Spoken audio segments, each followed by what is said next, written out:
Apa kabar semua? Semoga sehat semua dimanapun berada. Tugas kali ini adalah pembuatan learning journal tentang nilai-nilai dasar PNS yang difasilitasi oleh Ibu Dr. Wahyu Suprapti, MM, MPSIT. Sebelumnya perkenalkan, nama saya dan juga Putar-Putar, jabatan instruktur ahli pertama, beserta Latsar KPNS, Kementerian Ketenagakerjaan tahun 2021, golongan 3, angkatan 54, kelompok 2. Unit penempatan saya, Direktorat Jenderal Pembinaan Pelatihan Vokasi dan Produktivitas, Balai Latihan Kerja Ambon.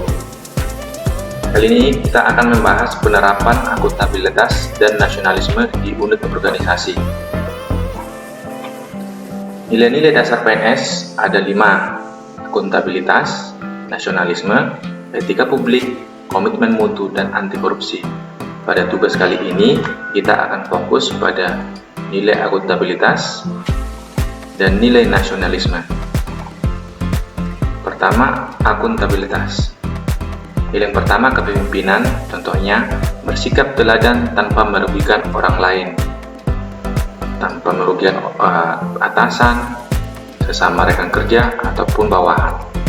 Yang kedua, integritas. Contohnya datang tepat waktu ke tempat kerja. Artinya kita harus menunjukkan integritas, mematuhi aturan jam kerja. Berikutnya, keadilan. Contohnya memberikan pelayanan yang sama kepada semua masyarakat. Dalam memberikan pelayanan tidak membeda-bedakan, apakah itu karena keluarga dekat, apa karena sama suku kita, tidak boleh perlakukan semua sama. Berikutnya, nilai transparansi. Penerapannya, contohnya membuat laporan pertanggungjawaban dana yang digunakan dengan jujur. Misalnya, dalam suatu kegiatan kita dipercayakan dana tersebut kita tulis atau kita laporkan sejujur-jujurnya, sehingga semua pihak dapat melihat, sehingga terjadi transparansi. Nilai berikutnya, tanggung jawab.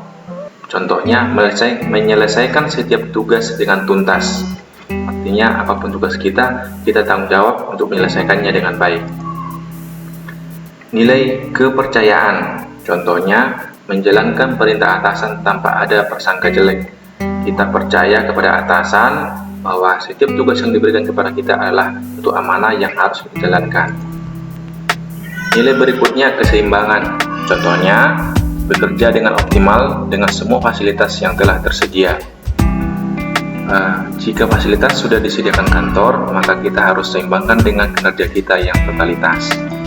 Nilai berikutnya, kejelasan. Contohnya, membuat SOP yang jelas setiap tugas yang dikerjakan. Jelas ya. Kejelasan di sini maksudnya setiap kegiatan kita harus jelas arahnya kemana, capaiannya apa, target-targetnya apa. Nilai berikutnya, konsisten. Contoh penerapannya, selalu berpakaian rapi di tempat kerja tanpa terkecuali hari tertentu. Jadi harus selalu, tidak hari tertentu saja. Nilai-nilai dasar berikutnya dalam penerapan unit organisasi yaitu nasionalisme. Ada 4 nilai utama yang akan kita bahas. Pertama, nilai Pancasila.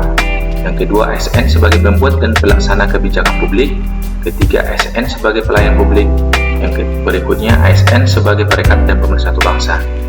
Contoh penerapannya dalam unit organisasi. Yang pertama, nilai Pancasila. Menjaga toleransi dengan rekan kerja meskipun beda agama. Menghormati pimpinan. Bergaul dengan semua rekan kerja tanpa memandang sara. Berdiskusi dalam pemecahan masalah di tempat kerja.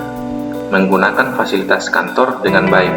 Ini adalah beberapa contoh yang dapat diterapkan di unit kerja penerapan dari nilai-nilai yang ada dalam Pancasila.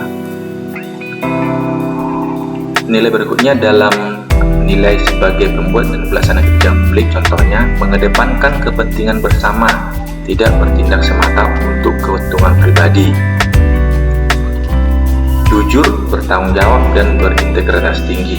Inilah nilai-nilai yang ada pada ASN sebagai pembuat pelaksana kebijakan publik. Nilai berikutnya, ASN sebagai pelayan publik. Contoh yang dapat kita terapkan di unit kerja memberikan pelayanan yang terbaik dengan ikhlas kepada masyarakat. Karena kita sebagai PNS adalah melayani masyarakat, bukan sebaliknya, bukan masyarakat yang melayani kita. ASN sebagai perekat dan pemersatu bangsa. Contoh penerapannya, tidak sembarangan menyebarkan informasi yang belum tentu kebenarannya. Kita harus mencari tahu dulu kebenaran suatu berita, baru kita dapat meneruskannya kepada orang lain.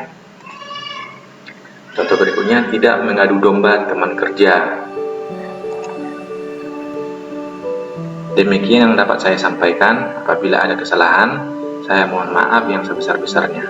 Terima kasih.